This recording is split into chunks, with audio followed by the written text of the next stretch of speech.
زمزم کے کنویں کی ملکیت حاصل کرنے کے علاوہ عبد المطلب کی زندگی کا دوسرا اہم واقعہ ابرہہ کا بیت اللہ پر حملہ ہے۔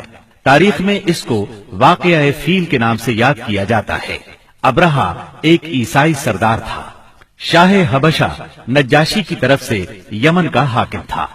اس نے دیکھا کہ اہل عرب حج کے لیے مکہ مکرمہ جاتے ہیں اور خانہ کعبہ کا طواف کرتے ہیں، تو اس نے عیسائی مذہب کے نام پر یمن کے شہر صنعاء میں ایک عالیشان گرجا بنوایا۔ عرب میں اس گرجا کی خبر مشہور ہو گئی۔ قبیلہ کنانہ کا ایک آدمی وہاں گیا اور گرجا میں گندگی پھیلا کر بھاگ آیا۔ ابرہہ نے غصے میں آ کر قسم کھائی کہ کعبے کو ڈھا کر دم لے گا۔ چنانچہ وہ ایک لشکر جرار لے کر مکہ مکرمہ کی طرف روانہ ہوا۔ راستے میں عرب کے جس قبیلے نے بھی مزاحمت کی، ابرہہ نے اسے تہہ تیغ کر ڈالا، یہاں تک کہ وہ مکہ معظمہ کے قریب پہنچ گیا۔ وہاں کے لوگوں کو اپنے ارادے سے خبردار کرنے کے لیے اس نے اہل مکہ کے جانور پکڑ لیے۔ ان جانوروں میں عبد المطلب کے 200 اونٹ بھی تھے۔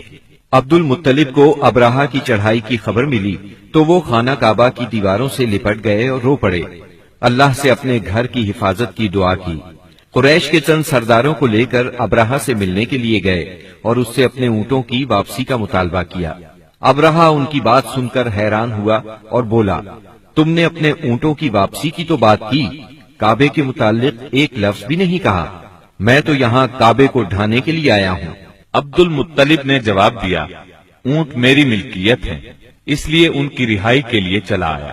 کعبے کا مالک اللہ ہے جو اپنے گھر کو بچانے کی پوری طاقت رکھتا ہے۔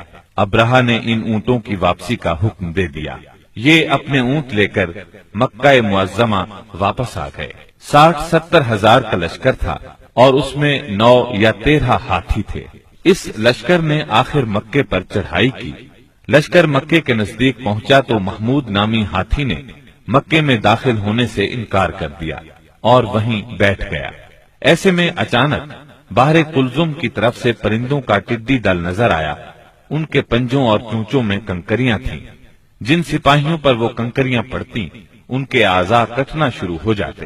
ان کنکریوں کے گرنے سے ابرہہ کی فوج اور ہاتھیوں کا جو حشر ہوا وہ بلا شبہ تاریخ عالم کا ایک نہایت حیرت ناک باب ہے۔